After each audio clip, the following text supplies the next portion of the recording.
देश सेवा हर किसी के भाग्य में नहीं, जीवन राष्ट्र के काम आए इससे बड़ा सम्मान नहीं। दोस्तों, अगर आप भी एनडीए, सीडीएस या फिर एफकेट जैसी एग्जामिनेशन के माध्यम से आर्म्ड फोर्सेस में ऑफिसर बनने का सपना संजोए हैं, तो निश्चित तौर पर आपको कुछ पर्टिकुलर टिप्स को ध्यान में रखना जरूरी होगा, क्योंकि ये टिप्स आपके लक्ष्य को बहुत ही आसान बना देती है। तो आइए वीडियो की शुरुआत करते हैं और आपके सफर को आसान बना देते हैं। आपके सफर को आसान बनाने के लिए सबसे पहली और जरूरी बात है कि आपने जो तय किया है वो आपका लक्ष्य होना चाहिए, ना कि आपका सपना, क्योंकि सपने तो टूट जाते हैं और सपने को पूरा करने के लिए व्यक्ति उतनी मेहनत भी नहीं करता जितनी जरूरी होती है, जबकि लक्ष्य को हर हाल में पाना ही होता है। इसलिए उस लक्ष्य को पाने के लिए हमें जमीन और आसमान एक कर देना है। तो आज से तय कर लीजिए कि जो आपने तय किया है वो आपका लक्ष्य है, ना कि आपका सपना। दूसरा, कि बिना कर्म किए आप फल प्राप्त नहीं कर सकते। तो सबसे बड़ी बात है कि आपको अपने कर्म में बिलीव करना पड़ेगा, क्योंकि कर्म किए बिना, पुरुषार्थ किए बिना कोई भी व्यक्ति आगे नहीं बढ़ सकता। तीसरी और जरूरी बात है कि आपका रूटीन प्रॉपर होना चाहिए। ऐसा नहीं कि आज आप मेरा वीडियो सुन लें, देख लें और उसके बाद आज आप 16 घंटे पढ़ें और कल आप कॉपी पेन ही ना उठाएं।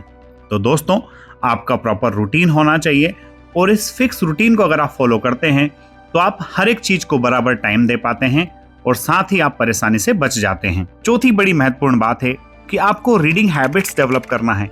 जी हाँ डियर स्टूडेंट्स, हम लोग कई बार पीसीएम में ही इतने व्यस्त हो जाते हैं, इतने एब्जॉर्ब हो जाते हैं कि हमारी दूसरी रीडिंग हैबिट्स जीरो हो जाती है। और यही कारण होता है कि हम लोग मैथमेटिक्स, फिजिक्स में तो अच्छा कर पाते हैं, पर बाकी चीजें हमारे लिए उतने हेल्पफुल नहीं साबित हो पाती जितनी होना चाहिए। पांचवी बात है इंफॉर्मेशन अबाउट योर सिलेबस। कई बार बच्चा तय कर लेता है उसे एनडीए की एग्जाम देना है और उसे अंतिम लक्ष्य भी सिर्फ एनडीए की एग्जाम ही दिखाई देती है। ना उसे सिलेबस के बारे में ठीक से पता होता है, ना ही उसे ये पता होता है कि एग्जाम में क्या आता है और कितना आता है। तो आपको आपके एग्जाम के सिलेबस के बारे में पूरी जानकारी अच्छे से पता होना चाहिए। अगली बात है कि सिलेबस जानने के साथ साथ बच्चों को कई बार एग्जामिनेशन के स्टेप्स नहीं पता होते हैं। कई बार तो देखने में यह भी आता है कि बच्चा एनडीए के एग्जाम को पास कर लेना ही अपना फाइनल लक्ष्य मान लेता है, जबकि एनडीए, सीडीएस या फिर एफकेट की एग्जामिनेशन एक पड़ाव मात्र होता है।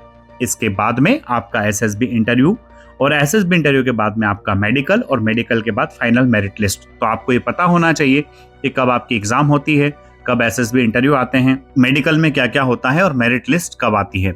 इससे आप अपने आप को फोकस रख पाएंगे। इन सारी बातों के पश्चात सातवीं और इम्पोर्टेंट बात जो है वो है अवेयरनेस ऑफ योर प्लेस।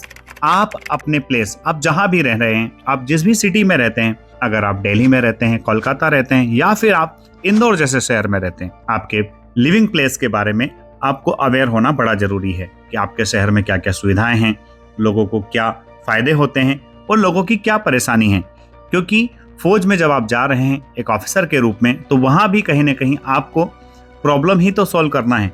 तो आपके अंदर अगर प्रॉब्लम सॉल्विंग एबिलिटी अभी से आ जाएगी तो फिर आपको बहुत ज्यादा परेशान होना नहीं पड़ेगा। आठवां इंपॉर्टेंट पॉइंट है आपका सोशल मिक्सअप। कई बार बच्चे पढ़ाई में इतने व्यस्त होते हैं और उनके माता पिता भी सेपरेट कर देते हैं कि वो अपनी फैमिली में ही मिक्स नहीं हो पाते। और ऑफिसर बनने के लिए आपके अंदर इन्वॉल्वमेंट की भावना होना बड़ा जरूरी है।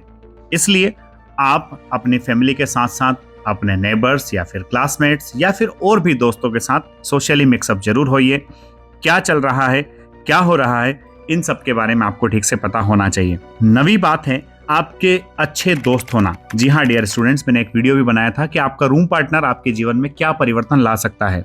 तो अच्छे दोस्त होना चाहिए, चाहे उनकी संख्या सीमित हो। ऐसा नहीं कि आपके दोस्तों की संख्या 10-20 हो, आपके पास 2 या 3 अच्छे दोस्त होंगे और दोस्त भी ऐसे होना चाहिए जिसका और आपका कॉमन गोल हो। कहीं ना कहीं एक ही लक्ष्य की प्राप्ति के लिए जब 2 या 3 लोग एक साथ प्रयास कर रहे होते हैं तो डेफिनेटली माहौल बड़ा हेल्पफुल हो जाता है। लास्ट बट नॉट लीस्ट, आपको अपनी हॉबीज को टाइम जरूर देना है। आजकल देखने में आता है बंदा पढ़ने में इतना व्यस्त है, इतना मस्त है कि वो अपनी हॉबीज से बड़ा दूर चले जाता है।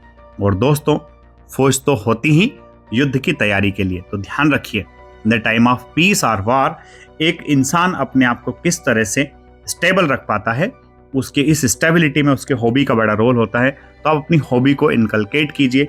हर इंसान की कोई ना कोई हॉबी जरूर होती है। हाँ, वो पढ़ाई के दबाव में इनसे दूर चले जाता है, तो आपको अपनी हॉबी पर काम जरूर करना है। और अंत में यह वीडियो आपको कैसा लगा आपको बताना नहीं भूलना है, क्योंकि आपके कमेंट्स ही हमारे लिए रियल मोटिवेशन होते हैं। और आप चैनल को सब्सक्राइब जरूर कर लें, क्योंकि अब ऐसे ही बहुत ही अच्छे अच्छे वीडियोस आने वाले हैं। कोई भी वीडियो आपसे छूट ना जाए। Stay happy, work hard, definitely you will be selected. जय हिंद, जय भारत, इंकलाब जिंदाबाद, भारत माता की जय।